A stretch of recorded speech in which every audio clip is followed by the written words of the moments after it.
పిల్లలు కదా, Sunday school పిల్లలు ఆటలాడుకోవడానికి మన బోయపాలని కొండ ఉంటే అక్కడ ప్లే గ్రౌండ్ కావాల్సి వచ్చింది. ఆ కొండ అడ్డమైంది. ఆ 5 పిల్లలు మోకరించి ప్రార్థన చేస్తున్నారు. మా సండే స్కూల్ టీచర్ చెప్పింది, మీకు ఆవగింజంత విశ్వాసం అంటే ఆవగింజ ఎంత ఉంటుంది మీకు తెలుసు కదా, ఎంత ఉంటుంది? చాలా చిన్నగా ఉంటుంది. మరి ఈ కొండ ఇక్కడి నుంచి అక్కడ పొమ్మంటే పోయిందని మా సండే స్కూల్ టీచర్ చెప్పింది. ప్రభువా, ఈ కొండని ఇక్కడి నుంచి తీసేయి, మేము ఆటలాడుకోవడానికి అడ్డమైపోయింది అని మోకరు చిన్న ప్రార్థన చేశారంట. కొద్ది రోజుల్లోనే ఆ దేశంలో, ఇంగ్లాండ్ దేశంలో వాళ్ళు ఏం చేశారంటే, గవర్నమెంట్ వాళ్ళు రైలు లైన్ వేస్తున్నారు. రైల్వే లైన్ వేస్తుంటే ఈ కొండ అడ్డం అయిపోయింది. కొండ అడ్డం అయిపోతే వెంటనే విదిన్ 1 వారం రోజుల్లోనే ఈ కొండని మొత్తం శుభ్రంగా అది పగలు కొట్టేసి తీసేసి ఈ కొండ మీదుగా ఈ ప్రాంతంలోనే రైలు లైన్ వేయమని చెప్పేసి ప్రభుత్వం వాళ్ళు ఆర్డర్ వేశారు. కొద్ది రోజుల్లోనే కొండ శుభ్రంగా ప్లే గ్రౌండ్లా తయారు చేశారంట. దేవుని స్తోత్రం చెప్పండి. హల్లెలూయా. చూడండి, విశ్వాసం ఉండాలి. ఏముండాలి? విశ్వాసం ఉండాలి. ఒకప్పుడు ఆ పిల్లలు వచ్చేసి సండే స్కూల్ టీచర్కి వచ్చి చెప్పినప్పుడు వాళ్ళు చాలా సంతోషపడ్డారు. వాళ్ళు కూడా గొప్ప సాక్ష్యం చెప్పారంట. చూడండి, చిన్న బిడ్డ లాంటి విశ్వాసం. అందుకే ప్రభువు చిన్న బిడ్డలు పూలుస్తూ ఉంటాడు. మీరు పసిబిడ్డ లాంటి వారైతే తప్ప, చిన్న బిడ్డ లాంటి మనసు కలిగితే తప్ప అసలు పరలోక రాజ్యంలో ప్రవేశింపలేరన్నాడు. చూసారా? కాబట్టి మనము మారు మనసు పొంది చిన్న బిడ్డ లాంటి స్వభావం కలిగి ఉండాలి. అలాంటి విశ్వాసం మనము కలిగి ఉండాలి. ఆవగింజంత విశ్వాసం ఉంటే ఈ కొండ ఎక్కడి నుంచి అక్కడ వెళ్ళమంటే వెళ్ళిద్దన్నాడు. చూడండి, దేవునికి అసాధ్యం అంటే ఏమీ లేదు. ఆయన రెడీగా ఉన్నాడు, దేవుని ఇవ్వడానికి రెడీగా ఉన్నాడు. కానీ అవి మనకు దొరుకుతాయా లేవా? విశ్వాసం అనేది మనలో లేదు. చూసారు? కాబట్టి దేవుడు మన జీవితంలో, సంఘంలో, కుటుంబాల్లో దేవుడు తన కార్యాలు జరిగించాలంటే మొట్టమొదటి మనలో ఏముండాలమ్మా? విశ్వాసం ఉండాలి. ఆయన వైపు శిలువ వైపు మనం చూసినప్పుడు మనకు విశ్వాసం అనేది వచ్చినది. ప్రతిరోజు మన విశ్వాసాన్ని మనం ప్రదర్శించాలి. ఎవరికన్నా వాక్యం చెప్తున్నామా? చూడండి, ఈరోజు కాలేజీలో ఏదో ఒక పిల్లడు వచ్చేసి అడుగుతున్నాడు. ఆ మాటల సందర్భంలో మాట్లాడుతూ ఉంటే క్లాస్ జరిగింది కదా, అయినా కూడా వాడికి దేవుని యొక్క వాక్యాన్ని ఒక 15 నిమిషాలు చెప్పాడు. అది దేవుని కృప. అంటే మనలో విశ్వాసం ఉండాలి, దేవుని పని చేయాలని ఆశ ఉండాలి. అప్పుడు దేవుడు ఎవరో ఒకరికి మనకి వాక్యం చెప్పడానికి దేవుడే మనకు సహాయము చేస్తాడు. కాబట్టి మనం ఇష్టమైన బిడ్డలుగా ఉండాలంటే మొట్టమొదటి మనలో ఏముండాలి?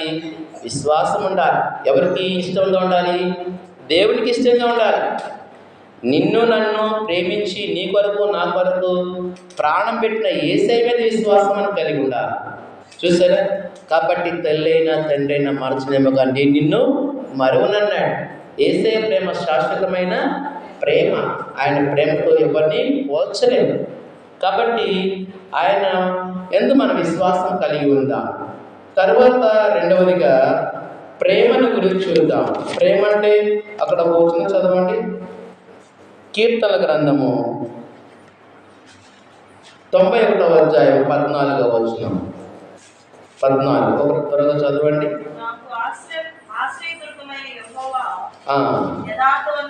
యథార్థవంతుడనియు ఆయన యందు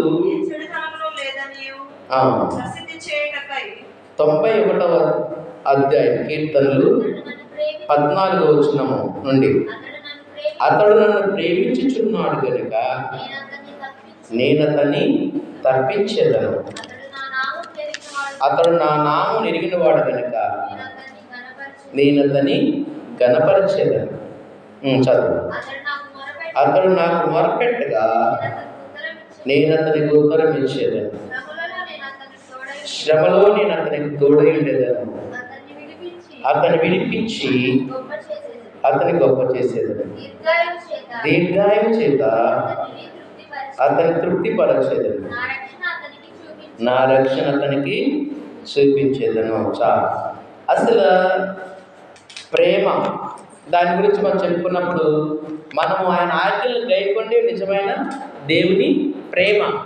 నేను దేవుని ప్రేమిస్తున్నానండి, I love God, I love Jesus అంటే ఆయన ఆజ్ఞలు మనం గైకొన్నప్పుడు నిజంగా మనం దేవుని ప్రేమించామని. కాబట్టి మనము దేవుని ఆజ్ఞలు గైకుంటున్నామంటే, దేవుని సన్నిధిని మనము ప్రేమిస్తున్నామంటే, మరి ఆయన ఆజ్ఞల ప్రకారం మనం నడుచుకుంటున్నామంటే అది నిజమైన ప్రేమ. అలాగా దేవుని ప్రేమించే వాళ్ళకి ఎన్ని గొప్ప ఆశీర్వాదాలు ఇక్కడ మనం చెప్తున్నాడు. అతడు నన్ను ప్రేమించుచున్నాడు కనుక నేను అతన్ని ఏం చేస్తాను, తప్పిస్తాను అంటున్నాడు. తప్పిస్తాడు. ఎన్నిసార్లు తప్పించాడు? అసలు మనం ప్రేమించకపోయినా తప్పిస్తానే ఉన్నాడు. దేవుని సేవకులు, లేకపోతే సంఘంలో బిడ్డలు, లేకపోతే తల్లిదండ్రులు, వాళ్ళ ప్రార్థన కానీ ఏదో ఒక విధంగా దేవుడు మనల్ని తప్పిస్తూనే ఉన్నాడు.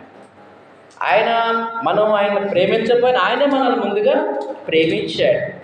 ఒక భక్తుడు ఏమన్నాడంటే, దేవుని ప్రేమని ఎలాగా వర్ణించగలనని ఒక మాట అన్నాడు. ఏమన్నాడంటే, దేవుని ప్రేమ ఎంత గొప్పదంటే, ఈ సముద్రం ఉంది కదా, సముద్రం నీరంతా కూడా ఇంకుగా చేసుకొని, మరి గడ్డి ఉండేది, గ్రాస్ గడ్డి, ఆ గడ్డిని ఒక పెన్నులాగా మలుచుకొని, ఆకాశం ఉంది కదా స్కై, దాన్ని ఒక పేపర్ లాగా తీసుకొని, ఈ సముద్రంలో ఆ నీరు ఇంకుగా తీసుకొని యేసయ్య ప్రేమను గురించి వర్ణిస్తే సముద్రం ఇంకా ఎంత అయిపోయిందంట.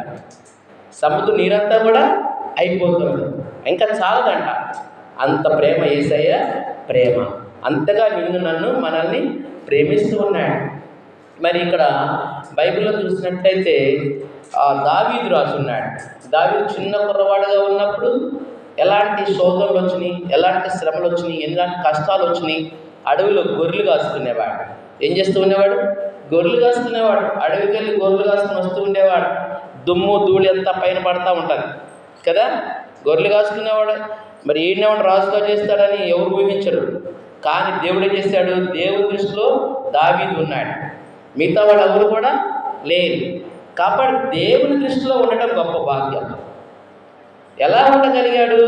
దావీదు దేవుని ఎంతగా ప్రేమించాడు. ఎంతగా ప్రేమించాడంటే ఎప్పుడు కూడా ఆయన నామాన్ని ధ్యానిస్తూ ఉండేవాడు, ఆయన్ని స్మరిస్తూ ఉండేవాడు, ఆయన పాటలు పాడుతూ ఉండేవాడు. దావీదు రాజు కీర్తనలు పాడుతూ ఉండేవాడు. మరి దావీదుని రాజుగా దేవుడు ఎన్నుకున్నాడు. చూడండి ఎలాంటి గొప్ప కార్యం జరిగించాడు. అతడు నన్ను ప్రేమించున్నాడు కనుక నేను తప్పించదులని అన్నాడు. తప్పించలేదా దావీదుని? ఎన్నిసార్లు తప్పించాడు. సింహపు నోట నుండి తప్పించాడు. సింహం ఏం చేసింది? గొర్రెల వెంట ఒక గొర్రెను తీసుకొని ఆ నోట కరుచుకొని వెళ్ళిపోతా ఉన్నది. ఆ వెంటపడి ఎవరైనా సింహం వెంట పడతామో మనం భయపడతాం కదా, పోతే పోయింది అనుకుంటాం. కానీ ఒక మేకపిల్ల వెంట పడి దాన్ని తరిమి దాన్ని చంపి దానిని నోట నుంచి ఏం చేస్తున్నాడు? ఆ గొర్రెని కాపాడాడు. ఎలా జరిగింది ఇది? దావీదు మీద దేవుని యొక్క ఆత్మ దిగవచ్చినది. చూసారా, మేకపిల్ల మారిపోయింది సింహం కూడా.